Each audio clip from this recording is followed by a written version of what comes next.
Good evening friend, जय Jagannath. Fast time गोटे video आज मु बनाऊँगी जोटा मोर बहुत भल भाव है से आपन को शेयर करने को चाहूँगी।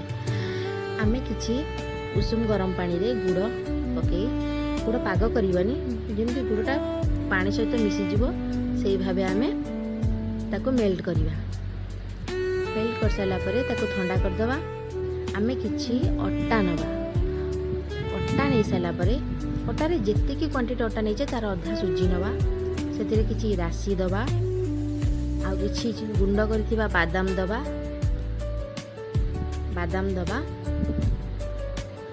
बादाम दे सारापर से आम कि हल्का लुण दबा आउ पाग करने किसी तेल दबा। आपण पाखे घी थे भी आप घी भी दे पारे। भल भाव मिक्स करके आम मिसेबा। मिसेकी मुठा करके देखा जमी मुठा जमती हो जागला कौन करवा ना से ठंडा गुड़ को आम देकी भल भाव चकड़ा। टाण पाग दबा नरम पाग दबानी किसी आम चकड़ी भल भाव 10 मिनट कभर करके रखीदबा।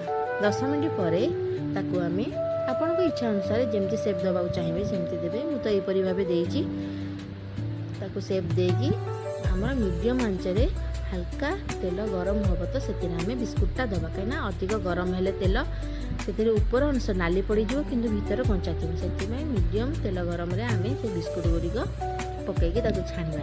छाणी सारापर देखते फ्रेंड्स केते सुंदर होइछि। तार कलर जम जाइछि तार टेस्ट भी सेमती आ खाइबा को भी बहुत क्रिस्पी। आपण मानकु ए वीडियोटी जदि पसंद आसे तेबे लाइक करिवे, शेयर करिवे, सब्सक्राइब करिवे। जय जगन्नाथ।